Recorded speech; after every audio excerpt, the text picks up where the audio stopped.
ਅਗਰ ਤੁਸੀਂ ਚਾਹਦੇ ਹੋ ਕਿ ਅਜ਼ਮਾਇਸ਼ਾਂ ਜਿੰਨਾ ਜਿਹਨੂੰ ਜਾਣਨ ਦਾ ਬੜੀ ਦੇਰ ਤੋਂ ਦਿਲ 'ਚ ਆਰਜ਼ੂ ਸੀ। ਤੇ ਉਹ ਨੇ ਜਿਨ੍ਹਾਂ ਤੇ ਉਹ ਰੂਹ ਉਤਰਿਆ, ਬੇਟਾ ਮੇਰੀ ਜ਼ਿੰਦਗੀ ਤੋਂ ਚਲਾ ਗਿਆ, ਉਹ ਮੇਰੇ ਤੋਂ ਦੂਰ ਹੋ ਗਿਆ।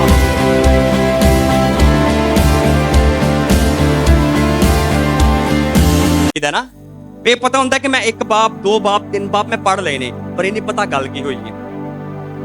ਹੁਣ ਇਸ ਗੱਲ ਨੂੰ ਸਮਝੋ। ਇੱਥੇ ਜਿਹੜੀ ਗੱਲ ਪਤਰਸ ਕਰਨਾ ਚਾਹ ਰਿਹਾ ਹੈ, ਉਹ ਕੀ ਕਹਿ ਰਿਹਾ ਹੈ? ਉਹ ਇੱਕ ਮਿਰਾਸ ਦੇ ਬਾਰੇ ਗੱਲ ਕਰ ਰਿਹਾ ਹੈ। ਉਹ ਕੀ ਹੈ? ताकि एक गैर फानी और बेदाग और लाजवाल मिरास को हासिल करें। वो तुम्हारे वास्ते, अगे ब्रैकेट है ना, ब्रैकेट तो खत्म करके अगली जगह तो अगली ब्रैकेट जिते खत्म हो रही है ना, वो तो शुरू कर रहे हैं। वो तुम्हारे वास्ते, ਆਪਾਂ ਨੂੰ ਕੱਢ ਦੇਣੇ ਆ ਜਰਾ ਇੱਕ ਮਿੰਟ ਵਾਸਤੇ। वो तुम्हारे वास्ते आसमान पर महफूज है। ਉਹ ਕੀ ਹੈ? ਉਹ ਤੁਹਾਡੇ ਵਾਸਤੇ ਕੀ ਹੈ? ਆਸਮਾਨ ਤੇ ਮਹਿਫੂਜ਼ ਹੈ। ਉਹ ਕੀ ਹੈ ਜਿਹੜੀ ਚੀਜ਼ ਤੁਹਾਡੇ ਵਾਸਤੇ ਆਸਮਾਨ ਤੇ ਮਹਿਫੂਜ਼ ਹੈ? ਹੁਣ ਆਪਾਂ ਅੰਦਰਲੀ ਜਿਹੜੀ ਚੀਜ਼ ਦਾ ਨੂੰ ਪੜ੍ਹਨੇ ਆ ਕਿ ਜੋ ਖੁਦਾ की कुदरत से, जो खुदा की कुदरत से ईमान के वसीला से उस निजात के लिए जो आखिरी वक्त में जाहिर होने को तैयार है, हिफाजत किए हुए है कि ਉਹ ਚੀਜ਼, ਉਹ ਈਮਾਨ ਦੇ ਵਸੀਲੇ ਜਿਹੜੀ ਤੁਹਾਡੀ ਜ਼ਿੰਦਗੀ ਦੇ ਵਿੱਚ ਜ਼ਾਹਰ ਹੋਣੀ ਹੈ ਆਖਰੀ ਟਾਈਮ ਦੇ ਵਿੱਚ, ਉਹ ਤਿਆਰ ਹੈ ਤੇ ਅਸਮਾਨ ਤੇ ਤੁਹਾਡੇ ਵਾਸਤੇ ਮਹਿਫੂਜ਼ ਪਈ ਹੈ, ਜਿਹੜੀ ਤੁਹਾਡੀ ਜ਼ਿੰਦਗੀਆਂ 'ਚ ਜ਼ਾਹਰ ਹੋਣੀ ਹੈ। ਉਹ ਕੀ ਹੈ? ਉਹ ਤੁਹਾਡੀ ਮਿਰਾਸ ਹੈ, ਉਹਦੇ ਵਾਰਿਸ ਹੋ ਤੁਸੀਂ। ਹੁਣ ਜਿਹੜੀ ਚੀਜ਼ ਦਾ ਤੁਸੀਂ ਵਾਰਿਸ ਹੋ ਉਹ ਕਿੱਥੇ ਵੇ? ਉਹ ਇੱਥੇ ਨਹੀਂ ਹੈ, ਉਹ ਅਸਮਾਨ ਤੇ ਵੇ। ਉਹ ਅਸਮਾਨ ਤੇ ਮਹਿਫੂਜ਼ ਹੈ। ਜਿਹੜੀ ਚੀਜ਼ ਦਾ ਤੁਸੀਂ ਵਾਰਿਸ ਹੋ ਉਹ ਚੀਜ਼ ਕਿੱਥੇ ਵੇ? ਅਸਮਾਨ ਤੇ ਮਹਿਫੂਜ਼ ਹੈ। अब हम दोबारा तुसी ध्यान दे नाल, ताकि एक गैर फानी और बेदाग और लाजवाल मिरास को हासिल करें, वो तुम्हारे वास्ते जो खुदा की कुदरत से ईमान के वसीला से उस निजात के लिए जो आखिरी वक्त में जाहिर होने वो तैयार है, हिफाजत किए हुए वो आसमान पर है। कि ਤੁਸੀਂ ਈਮਾਨ ਦੇ ਨਾਲ ਚੱਲ ਕੇ ਜਿਹੜੀ ਚੀਜ਼ ਦੀ ਬੜੀ ਹਿਫਾਜ਼ਤ ਕਰਕੇ ਤੁਸੀਂ ਚੱਲਣਾ ਸ਼ੁਰੂ ਕੀਤਾ, ਤੁਸੀਂ ਖੁਦਾ ਨੂੰ ਜਾਣ ਕੇ ਉਹਦੀਆਂ ਰਾਹਾਂ ਤੇ ਚੱਲਣਾ ਸ਼ੁਰੂ ਕੀਤਾ, ਤੁਸੀਂ ਬਰਦਾਸ਼ਤ ਕੀਤਾ, ਤੁਸੀਂ ਕਲਾਮ ਤੇ ਚੱਲੇ, ਉਸ ਈਮਾਨ ਦੇ ਉੱਤੇ ਜਿਹਦੇ ਉੱਤੇ ਤੁਸੀਂ ਚੱਲ ਕੇ ਮਿਹਨਤ ਕੀਤੀ ਗਏ। ਹੁਣ ਕੀ ਗਏ? ਉਹ ਮਿਰਾਸ ਜਿਹੜੀ ਤੁਹਾਡੀ ਅਸਮਾਨ ਤੇ ਖੁਦਾ ਨੇ ਸੇਵ ਕਰਕੇ ਰੱਖੀ ਗਏ, ਤੁਹਾਡੇ ਵਾਸਤੇ ਰੱਖੀ ਗਏ, ਉਹ ਕੀ ਹੋਏਗੀ? ਉਹ ਆਖਰੀ ਟਾਈਮ ਦੇ ਵਿੱਚ, ਆਖਰੀ ਅਯਾਮ ਦੇ ਵਿੱਚ ਤੁਹਾਡੇ ਤੇ ਜ਼ਾਹਰ ਕੀਤੀ ਜਾਏਗੀ, ਉਹ ਤੁਹਾਨੂੰ ਦਿੱਤੀ ਜਾਏਗੀ। ਕਿਉਂ? ਤੁਸੀਂ ਉਹਦੇ ਵਾਰਿਸ ਹੋ, ਉਹ ਤੁਹਾਡੀ ਮਿਰਾਸ ਹੈ। ਤੁਹਾਡੀ ਮਿਰਾਸ ਤੁਹਾਡੀ ਜ਼ਿੰਦਗੀਆਂ 'ਚ ਤੁਹਾਨੂੰ ਦਿੱਤੀ ਜਾਏਗੀ। ਉਹ ਮਿਰਾਸ ਕੀ ਹੈ ਜਿਹੜੀ ਤੁਹਾਨੂੰ ਦਿੱਤੀ ਜਾਏਗੀ? ਕਿਉਂ? ਕਿਉਂਕਿ ਤੁਹਾਡਾ ਧਿਆਨ ਅਸਮਾਨ ਤੇ ਵੇ, ਤੁਹਾਡਾ ਧਿਆਨ ਇੱਥੇ ਨਹੀਂ ਹੈ, ਤੁਹਾਡਾ ਧਿਆਨ ਅਸਮਾਨ ਤੇ ਵੇ। ਇਸ ਤੋਂ ਤੁਹਾਨੂੰ ਮਿਰਾਸ ਅਸਮਾਨ ਤੋਂ ਮਿਲਣੀ ਹੈ।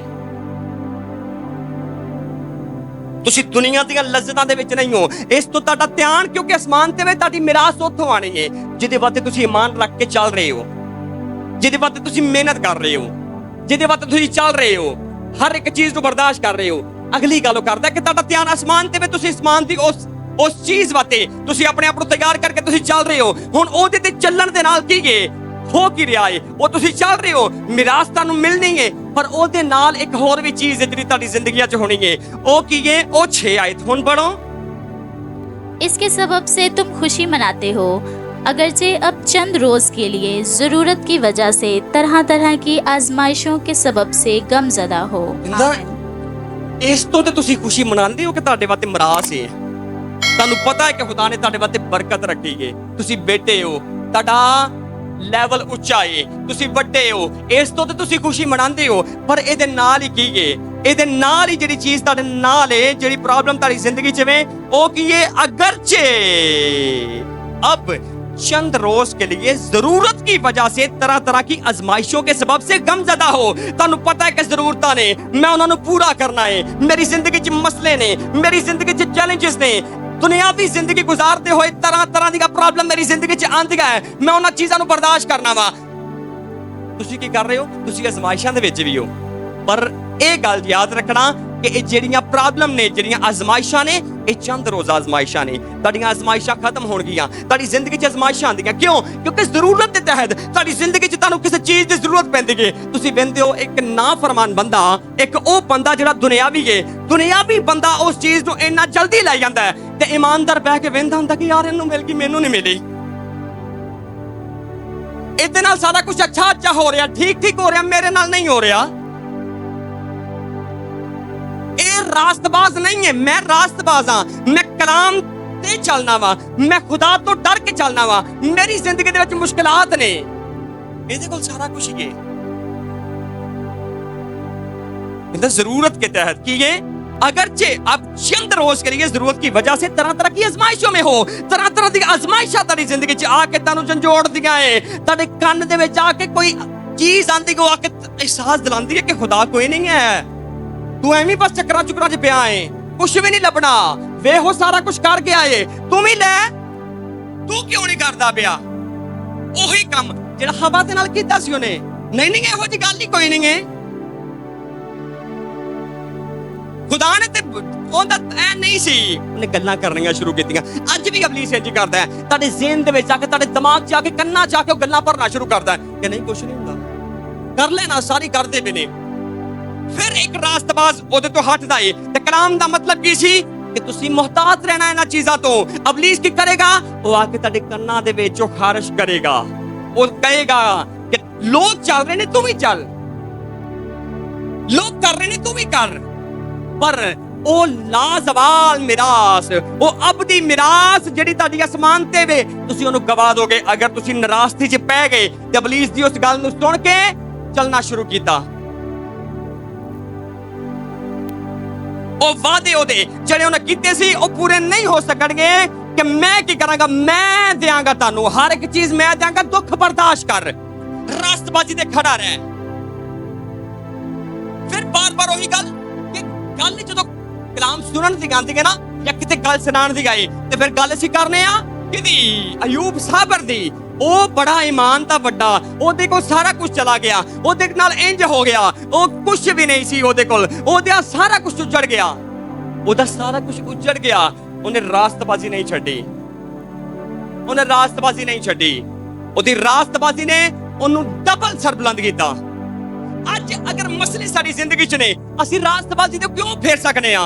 ਆਪਾਂ ਸੋਚੀਏ ਵੀ ਨਾ ਕਿ ਅਸੀਂ ਇਹਦੇ ਤੋਂ ਹਟਣਾ ਹੈ। ਅਸੀਂ ਬਸ ਇਸ ਗੱਲ ਤੇ ਪੱਕੇ ਰਹੀਏ ਕਿ ਅਸੀਂ ਕੌਣ ਆ, ਅਸੀਂ ਈਮਾਨ ਤੇ ਖੜੇ ਰਹਿਣ ਵਾਲੇ ਆ। ਅਸੀਂ ਕੌਣ ਆ, ਅਸੀਂ ਬਾਪ ਦੀ ਮਰਜ਼ੀ ਨੂੰ ਪੂਰਾ ਕਰਨ ਵਾਲੇ ਆ। ਅਸੀਂ ਕੌਣ ਆ, ਜਿਹੜੇ ਉਹਦੀ ਮਰਜ਼ੀ ਨੂੰ ਪੂਰਾ ਕਰਨਗੇ। ਲੋਕ ਨਹੀਂ ਕਰਦੇ, ਸਾਨੂੰ ਮਸਲਾ ਹੀ ਨਹੀਂ ਹੈ, ਸਾਨੂੰ ਪਰਵਾਹ ਨਹੀਂ ਹੈ ਉਹਨਾਂ ਦੀ।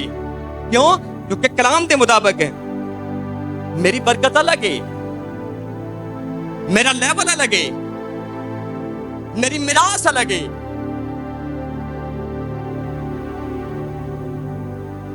ਅਸੀਂ ਅਕਸਰ ਖਾਨਦਾਨਾਂ 'ਚ ਲੜਾਈ ਵੇਖੀ, ਇੱਕ ਭਾਈ ਆ ਮੇਰੇ ਹਿੱਸੇ 'ਚ ਵੇ, ਐ ਮੇਰਾ ਘਰਾਣਿਆਂ 'ਚ ਲੜਾਈਆਂ ਇਸ ਗੱਲ ਦੀਆਂ, ਐ ਮੇਰਾ। ਸਟੇਜ ਤੇ ਸੋਚੋ, ਜੇ ਉਹ ਸਾਡਾ ਬਾਪ ਹੈ, ਅਸੀਂ ਕਦੀ ਉਸ ਮਿਰਾਸ ਤੋਂ ਲੜੇ ਹੋਈਏ ਕਿਸੇ ਨਾਲ? ਉਹ ਦੁਨਿਆਵੀ ਨਹੀਂ ਹੋਏਗੀ ਲੜਾਈ ਸਾਡੀ, ਉਹ ਇਬਲੀਸ ਦੇ ਨਾਲ ਹੋਏਗੀ ਕਿ ਹਰ ਉਹ ਚੀਜ਼ ਜਿਹੜੀ ਤੂੰ ਮੇਰੀ ਜ਼ਿੰਦਗੀ ਤੋਂ ਲਈ ਹੈ ਮੇਰੇ ਕੋਲੋਂ, ਮੈਂ ਵਾਪਸ ਲਵਾਂਗਾ ਯਿਸੂ ਮਸੀਹ ਦੇ ਨਾਮ 'ਚ। ਜਿਹੜੀ ਤੂੰ ਚੀਜ਼ ਖੋਹ ਲਈ ਹੈ ਮੇਰੇ ਕੋਲੋਂ, ਮੈਂ ਉਹਨੂੰ ਵਾਪਸ ਲਵਾਂਗਾ ਯਿਸੂ ਮਸੀਹ ਦੇ ਨਾਮ 'ਚ। ਤੇ ਜਿਹੜੀ ਚੀਜ਼, ਜਿਹੜੀ ਬਰਕਤ ਤੂੰ ਮੇਰੀ ਜ਼ਿੰਦਗੀ 'ਚ ਆਣ ਨਹੀਂ ਦਿੱਤੀ, ਮੈਂ ਅੱਗੇ ਵੱਧ ਕੇ ਲਵਾਂਗਾ। ਤੇ ਹੁਣ ਕੀ ਕਰਾਂਗਾ, ਮੈਂ ਬੰਨਾਂਗਾ ਤੇ ਅਸਮਾਨ ਤੇ ਵੱਜੇਗਾ, ਮੈਂ ਖੋਲਾਂਗਾ ਤੇ ਅਸਮਾਨ ਤੇ ਖੁੱਲੇਗਾ। ਉਹ ਬਦਰੂਆਂ, ਉਹ ਲਾਂਤਾਂ ਜਿਹੜੀਆਂ ਤੁਹਾਡੇ ਵਾਸਤੇ ਉਹ ਖੋਲਦਾ ਏ, ਉਹ ਖੋਲਦਾ ਏ। ਉਹਨਾਂ ਨੂੰ ਬੰਨੋ ਯਿਸੂ ਮਸੀਹ ਦੇ ਨਾਮ ਦੇ, ਉਹਨਾਂ ਲਾਣਤਾਂ ਨੂੰ ਖਤਮ ਕਰੋ ਯਿਸੂ ਮਸੀਹ ਦੇ ਨਾਮ ਦੇ। ਉਹਨਾਂ ਪ੍ਰੋਬਲਮ ਦੇ ਅੱਗੇ ਖੜੇ ਹੋਈਓ ਤੇ ਉਹਨੂੰ ਕਹੋ ਤੂੰ ਮੇਰੀ ਜ਼ਿੰਦਗੀ 'ਚ ਕੰਮ ਕਰ ਨਹੀਂ ਸਕਦੀ, ਮੈਂ ਬਣਾਂਗਾ। ਅੱਜ ਮਸਲਾ ਐਵੇਂ ਕਿ ਇਖਤਿਆਰ ਤੁਹਾਨੂੰ ਦਿੱਤਾ ਗਿਆ, ਇਖਤਿਆਰ ਇਸਤੇਮਾਲ ਉਹਨੇ ਕੀਤਾ। ਉਹਨੇ ਸਾਡੀਆਂ ਬਰਕਤਾਂ ਨੂੰ ਬੰਨ ਦਿੱਤਾ, ਉਹਨੇ ਸਾਡੀ ਜ਼ਿੰਦਗੀ ਦੇ ਵਿੱਚ ਬਹਾਲੀ ਦੇ ਦਰਵਾਜ਼ਿਆਂ ਨੂੰ ਬੰਦ ਕਰ ਦਿੱਤਾ, ਸਾਡੇ ਕੋਲ ਖੋਲੇ ਨਹੀਂ ਗਏ। ਉਹਨੇ ਜਾਦੂ ਤਵੀਜ਼ ਜੋ ਕੁਝ ਵੀ ਕਰਕੇ ਸਾਡੀ ਜ਼ਿੰਦਗੀ 'ਚ ਮਸਲੇ ਖੜੇ ਕਰ ਦਿੱਤੇ, ਸਾਡੇ ਕੋਲ ਕੁਝ ਨਹੀਂ ਹੋ ਸਕਿਆ।